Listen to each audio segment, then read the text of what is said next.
जब शंख बजता है तो भक्ति मार्ग में दिखाया गया है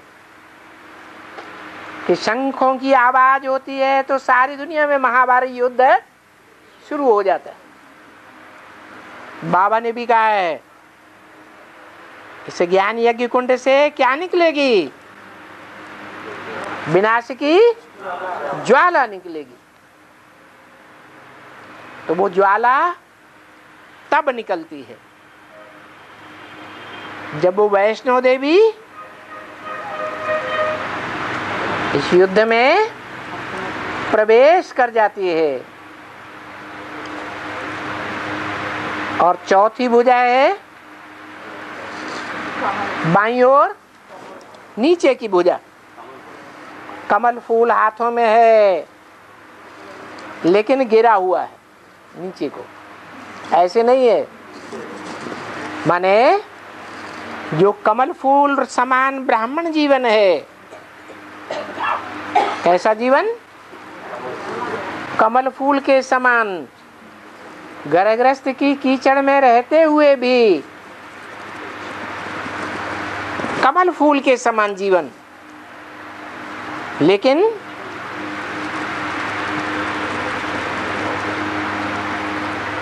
वो गिरा हुआ है। घरग्रस्त में जीवन नीचे कब गिरता है? तब गिरता है जो कहावत है, घर की धरणी अगर अच्छी हो, गृहिणी अगर अच्छी हो तो घर स्वर्ग बन जाए,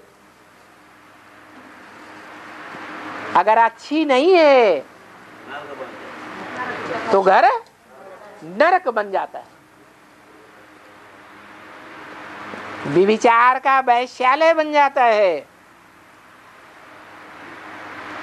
फिर भी वो आत्मा विष्णु की भुजा में कैसे आ जाती है?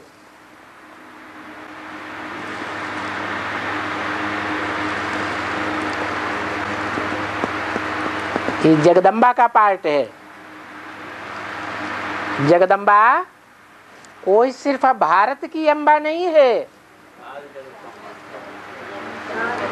भारतवासियों की सिर्फ अम्बा है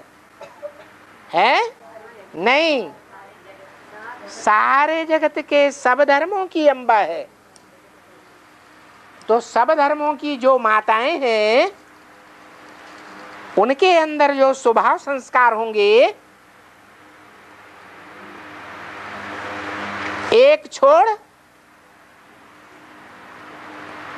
दूसरा पति बनाने के, वो स्वभाव संस्कार जगदम्बा में होंगे या नहीं होंगे? हैं? होंगे, तभी तो टाइटल मिला जगदम्बा।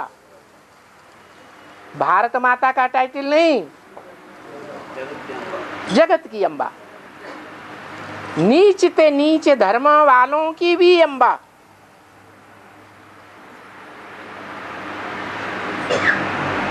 तो उसमें कोई तो शिफ्ट होगी। जो जगदम्बा के लिए गायन है कि जगदम्बा ही अपने अंतिम जन्म में महाकाली का रूप धारण करती है।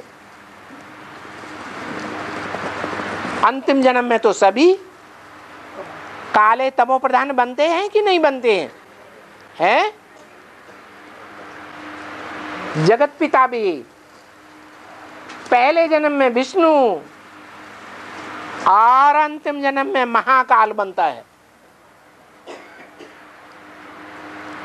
तो जो महाकाल की संगिनी होगी वो भी क्या बनेगी? महाकाली। लेकिन उसमें खासियत क्या है? खासियत ये है कि भले कीचड़ की दुनिया में रहती है, विविचारी दुनिया में रहती है, परंतु बुद्धि से जो पहला साथी है उसी को याद करती है। इसलिए जहां जहां भी जगदम्बा के चित्र हैं या महाकाली के चित्र हैं, उन चित्रों में मस्तक में शंकर को बैठा हुआ दिखाया गया। माना महाकाली भी बुद्धि योग से किसको याद करती है? बाप को याद करती है।